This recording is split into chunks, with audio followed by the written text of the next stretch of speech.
नमस्कार विद्यार्थियों, Rishikul online school में आप सभी का स्वागत है। बच्चों, आज हम अपनी हिंदी कक्षा में पाठ के कुछ अतिरिक्त प्रश्नों पर चर्चा करेंगे। इस वीडियो में प्रश्न 1 से 5 तक हैं। प्रश्न नंबर 1 है, प्रश्न प्रेमचंद जी और लेखक के जूते में फटने में क्या अंतर था? बच्चों, प्रेमचंद जी का जूता पैर के ऊपर से फटा हुआ था और लेखक का जूता पैर के नीचे से फटा हुआ था। प्रेमचंद जी की पैर की उंगली दिखाई दे रही थी, लेकिन लेखक का जूता ऊपर से ठीक ठाक दिखाई दे रहा था। परंतु लेखक फिर भी संतुष्ट थे। उनके पैर में जूता फटने से चोटें आ चुकी थी, लेकिन फिर भी वो संतुष्ट थे कि देखने वाले उनके जूते को ठीक ठाक से देख रहे हैं और उनका जूता फटा हुआ किसी को दिखाई नहीं दे रहा। अर्थात लेखक दिखावे की प्रवृत्ति में विश्वास करते हैं।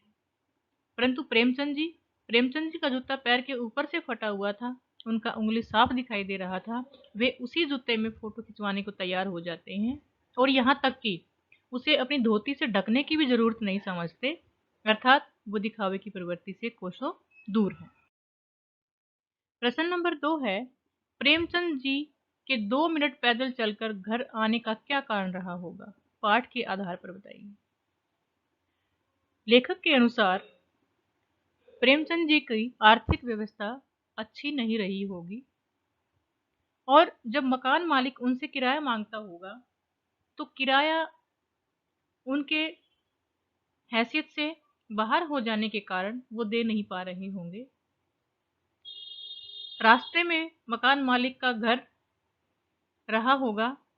वे मकान मालिक की टुकाई से बचने के कारण 2 मील दूर से दूसरे रास्ते से पैदल चलकर अपने घर आते होंगे। बच्चों, प्रश्न नंबर 3 है, लेखक की दृष्टि प्रेमचंद के जूते पर क्यों अटक गई? कुर्सी पर बैठकर जब लेखक प्रेमचंद जी की फोटो को निहारते हैं तो वे उनकी व्यंग्य भरी मुस्कान देखते हैं, उनकी भारी मूछें देखते हैं, उनके पोशाक देखते हैं और फिर जूतों पर आते हैं तो उनकी दृष्टि वहां पर अटक जाती है। क्यों? क्योंकि जूता फटा हुआ था। उनके पैर की उंगली एकदम साफ बाहर दिखाई दे रही थी। तो उनके मन में विचार आया कि जूते फटे हुए थे तो किसी से उधार मांग लेते या फोटो ही ना खिंचवाते या अपनी पैर की धोती से इसे ढक लेते ताकि देखने वाले को पता नहीं चल पाता कि इनका जूता फटा हुआ है। तो उनकी जूते की स्थिति को देखकर उनकी दृष्टि वहीं पर रुक जाती है कि ये प्रेमचंद जी अपनी दिखावे की प्रवृत्ति से बहुत दूर हैं। ये जैसे हैं वैसे ही हर समय दिखाई देते हैं। इनकी कथनी और करनी एक समान है। प्रश्न नंबर 4 है बेटे, फोटो खिंचाने की अगर यह पोशाक है तो पहनने की कैसी होगी? के आधार पर पाठ के आधार पर प्रेमचंद जी की वेशभूषा के बारे में लिखिए। पाठ के आधार पर प्रेमचंद जी की वेशभूषा है कि उन्होंने कनपटी टोपी पहनी हुई थी और उनकी जो धोती और कुर्ता थे वो एकदम साफ और सुथरे नहीं थे। पुराने होने के कारण उनका रंग जो है वो डल हो गया था, ढीला हो गया था।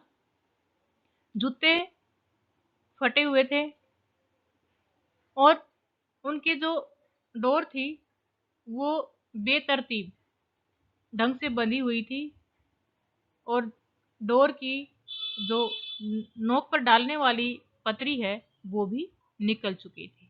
तो इस प्रकार उनकी जो पोशाक है वो एकदम साधारण थी, साधारण से भी कम थी। प्रश्न नंबर 5 है, प्रेमचंद ने अपने फटे जूते को ढकने का प्रयास क्यों नहीं किया? प्रेमचंद जी ने अपने फटे हुए जूते को ढकने का प्रयास इसलिए नहीं किया क्योंकि वे समाज में अपने आप को दिखावे की प्रवृत्ति से दूर रखते थे।